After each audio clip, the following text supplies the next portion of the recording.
नमस्कार। सभी दर्शकों का बहुत बहुत स्वागत। आज हम चर्चा कर रहे हैं तुला राशि के लिए। तुला राशि का इतना इम्पोर्टेंट ग्रह अब आ रहा है, जिसके लिए हमने विशेष रूप से आपको इस वीडियो के माध्यम से बताने का निश्चय किया है कि हम आपको बताएंगे बृहस्पति और राहु। इसके बाद सूर्य मंगल बदलेंगे दशा और दिशा। ये फैक्ट है और सच्चाई ये है कि सूर्य पर शनि की दृष्टि का प्रभाव क्या होगा। यानी कि सूर्य जब आपके अष्टम भाव हेल्थ का लॉर्ड अष्टम में होगा, शत्रु राशि में होगा और शनि के द्वारा दृष्ट होगा, तो तब क्या परिणाम होंगे। इसके अलावा एक शब्द यहाँ ये भी लिखा हुआ है कि गुड न्यूज। ये गुड न्यूज किसके लिए है? तुला के लिए है। जब सारी अच्छी अच्छी मीठी मीठी बातें आप सुनोगे तो थोड़ी सी कड़वी, कुछ दवाइयाँ कड़वी होती है और बड़ा बाद में आराम करती है। आंवले का खाया हुआ और बड़ों का कहा हुआ बाद में काम आता है।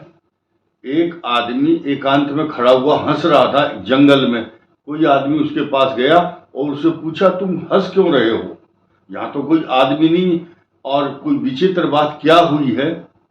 तो उसने कहा कि कुछ दिन पहले किसी आदमी ने कोई काम की बात बताई थी, वो अब समझ में आई, इसलिए हंसी आई। वही तुला राशि के लिए इंपॉर्टेंट बात जब समझ में आएगी, तब जब आपको उन परेशानियों से बच करके बाहर निकल जाएंगे। आइए जानते हैं। नंबर 1, तुला राशि इस संसार की सृष्टि की सबसे इंपॉर्टेंट मध्यम दो राशियां बड़ी इंपॉर्टेंट है, तुला और कन्या। उसके आगे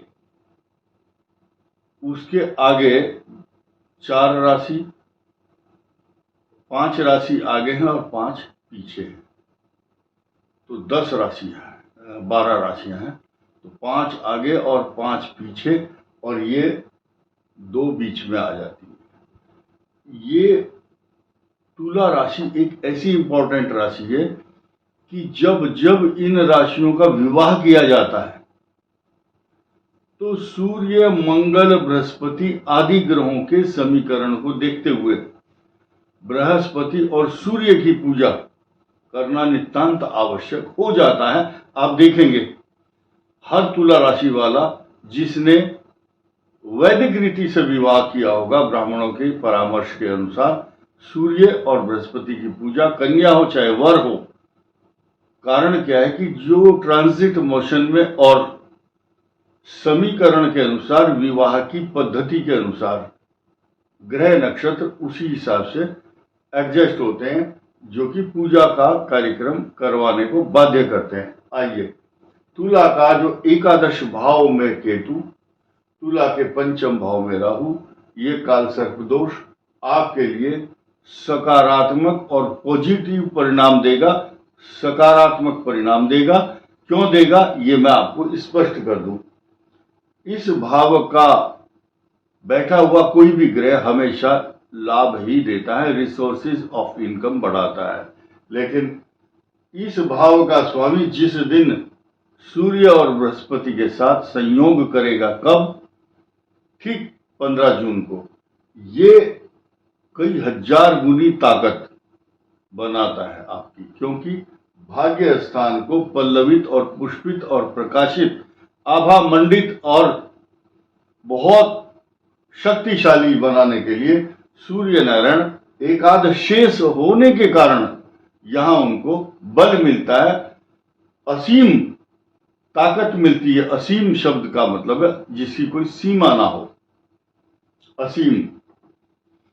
और बृहस्पति जो है ये देवता सूर्य के साथ मिलकर के डबल पावर, जैसे कि आपने सुना होगा कि जब 2 शक्तियां मिल जाती हैं सृष्टि की, उनकी जो शक्ति में कई हजार गुना प्रभाव बढ़ जाता है, क्योंकि सूर्य और बृहस्पति की एक साथ युति होना एक्स्ट्रा ऑर्डिनरी संयोग कहा जाता है। उस समय सृष्टि के अंदर जितने भी खगोलीय शास्त्री और विद्वान होंगे, वो इस बात को विश्लेषित करेंगे स्पेशल रूप से, क्योंकि तुला के को महिमा मंडित करने के लिए बस इन दो ग्रहों की युति काफी है। ये हेड ऑफ द डिपार्टमेंट है। लग्नेश कहाँ है कहाँ नहीं है, लेकिन इतना तो जरूर मानिए कि बृहस्पति की दृष्टि अगले सन 2025 और 2026 में भी रहने वाली है लगातार। और ये भी आप मान करके चलो कि आपके समक्ष आने वाली समस्त बाधाएं, जितनी भी रुकावटें हैं या जो आपको प्रतिद्वंदी हैं, ईर्ष्या करने वाले हैं, शत्रु हैं, कंपटीशन है, आपके सब शत्रुओं का विनाश करने के लिए छठे भाव में शनि, त्रिखटे एकादशे शनि सर्वारिष्ट निवारणम, सभी अरिष्टों का, सभी पापों का, सभी परेशानियों का निदान करते हैं, विनाश भी करते हैं तथा आपका मार्ग सफलता के लिए प्रशस्त करते हैं, आपको आगे बढ़ाते हैं, प्रमोट करते हैं। अब यहाँ एक नई चीज देखने को मिल रही है जिसका बताना जरूरी है, और ये बात कड़वी है, और इसके लिए आपको सचेत होना चाहिए, डरना भी चाहिए आपको। कुछ लोग कहते हैं कि आप हमें डरा रहे हो, मैं चाहता हूं आप डरो, लेकिन उस चीज से डरो जो डरने लायक है। कैसे? कि ये जो दो ग्रहों का पाप कर्तरी योग बना हुआ है, शनि यहां पर है, सूर्य यहां है, बीच में आया दाम्पत्य जीवन, और ऐसी स्थिति में जब इस हाउस का लॉर्ड भी नीच राशि में चल रहा हो, ये नीच राशि में है, अब ये दुर्बल इसकी वजह से है, और ये पाप कर्तरी योग भी है। और तीसरी बात काम की ये है, हम इस भाव को अच्छा भी बता सकते हैं कब, जबकि यहां पर शुभ ग्रहों की दृष्टि है तो, लेकिन यहां पर तो शुभ ग्रह की दृष्टि नहीं है। तो इस दृष्टि से देखा जाए तो तुला राशि को अपने व्यापार, नौकरी, प्रतिष्ठा, साझेदार, पार्टनर, लाइफ पार्टनर, पति पत्नी के बीच में, अगर आप महिला हैं तो पति के लिए कष्टकारक या दाम्पत्य जीवन में उतार चढ़ाव, डोमेस्टिक वायलेंस की आहट देने वाला ग्रह है ये। पत्नी के द्वारा हो या पति के द्वारा हो, आजकल पति भी बहुत सारे पीड़ित चल रहे हैं, बहुत सारे समाचार देखने को मिलते होंगे। खैर, अब मैं किसी को भड़का नहीं रहा हूं, और मैं यही कहूंगा किसी के परिवार में भी कोई विस्फोटक स्थिति ना हो, या आपस में प्रेम, सौहार्द और सामंजस्य बना रहे, विद्रोह ना हो। खैर, अब तुला राशि वालों का, कर्क और सिंह राशि का दाम्पत्य जीवन कष्टकारक रहता है, ऐसा शास्त्रों में लिखा है, लेकिन उस चुनौती को आप स्वीकार करके अपने दाम्पत्य जीवन को मधुर और अच्छा बना सकते हैं। अब हम एक नए सब्जेक्ट पर आ रहे हैं। आपके संतान के जो स्थान है वहां पर राहु है, संतान को कष्ट देने वाला ग्रह आ चुका है, लेकिन संतान की जिम्मेदारी बनती है कि वो कोई ऐसा काम ना करें जो माता पिता के लिए कष्टकारक हो, तथा आपको अपने एजुकेशन से रिलेटेड जो भी मामले हैं उसमें थोड़ी गंभीरता रखनी होगी, सीरियस होना पड़ेगा। तभी बृहस्पति की दृष्टि के कारण आप परीक्षा में अपने जो कैंपेन है, या आपका कैंपेन के साथ साथ आपका जो लक्ष्य है उसको हासिल कर पाएंगे, ऐसा ग्रह बता रहा है।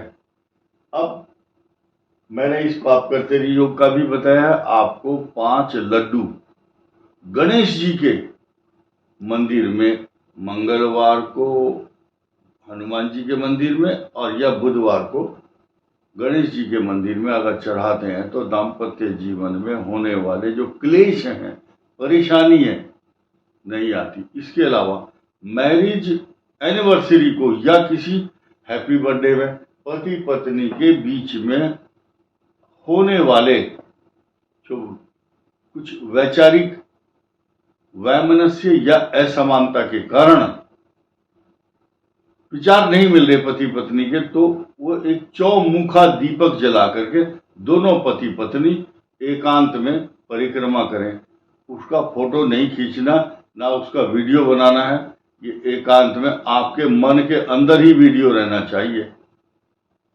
श्रद्धा और भक्ति से, समर्पण भाव से ये काम करना तो सही रहेगा। ऐसी समस्याएं काल सर्प योग या मांगलिक दोष के कारण उत्पन्न होती है, एक स्वाभाविक प्रक्रिया है। शांति के लिए मैंने तरीका बताया है।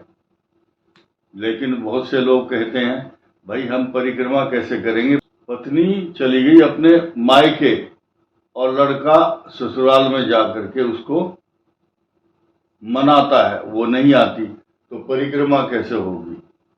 इसलिए परिक्रमा के लिए 1 घंटे का समय तो निकाल ही लीजिए। आगे बढ़ते हैं। ये जो पोजीशन है, ये तुला राशि के लिए ये जो ग्रह हैं वक्री, मार्गी, अतिचारी समय समय पर होते आए हैं। मैं यहाँ बात कर रहा हूँ बृहस्पति और राहु की। ये बदलाव हो चुका है आपकी लाइफ में और ये बहुत बड़ा सामंजस्य स्थापित करेगा आपकी उन्नति के लिए। सूर्य कष्टकारक रहेगा 15 जून तक आपके लिए। बहुत सोच समझ के चलना, आलस्य नहीं करना। एलर्जी और बीमारी, अशांति, तनाव रहेगा। साथ ही साथ ये आपको अपमानित कराता है। आप सोचते हैं यार मेरी बात मानी नहीं जा रही है, इसलिए अपमान महसूस होता है। इसलिए इस अपमान के घूंट को पीना पड़ेगा 15 जून तक। और यही इसका अतिचारी होना, ये आपके लिए एकदम बहुत बड़ा लॉटरी जैसा अचानक लाभ देने वाला, सोना चांदी भाग्य को पल्लवित पुष्पित करने वाला बृहस्पति है। सूर्य पर शनि की दृष्टि मैंने बताई। ये पाप कर्तरी योग तो बना ही रहे हैं, साथ ही इस शनि की यहाँ पर शत्रु दृष्टि अच्छे परिणाम नहीं दे रही है। इसको विस्तार से मैं नहीं बता पाऊंगा, अच्छा नहीं है। Prevention is better than cure, ये सारा समीकरण मैंने बताया। सिर्फ गुड न्यूज जो है अगर है तो आपके रोजगार से संबंधित अच्छा होगा, शत्रुओं का विनाश होगा, संतान के लिए उन्नतिदायक समय होगा। बाकी निर्धारित करेंगे आपके ग्रह। आपकी कुंडली में सूर्य जो है खास तौर से अगर अष्टम भाव में है तो ज्यादा कष्टकारक होगा, उस समय ज्यादा ध्यान देने की आवश्यकता होगी। इसके अतिरिक्त इन तीनों ग्रहों का जो समीकरण और सामंजस्य है बहुत एक्स्ट्रा ऑर्डिनरी है। तुला राशि वालों के लिए जिनकी राहु, बृहस्पति, शनि, बुध, केतु और शुक्र की दशा चल रही है, उसमें शुक्र निर्णय करता है कि शुक्र कहाँ बैठा है। लेकिन ये शुगर या कोई स्पॉन्डोलाइटिस के साथ साथ ये प्रोस्टेट ग्लैंड्स या ऐसी कोई सर्जरी की संभावना भी बनाता है। बाकी सब दशाएं अपना अपना अच्छा लाभ देती हैं तुला राशि के लिए। इस वीडियो में इतना ही। धन्यवाद, नमस्कार।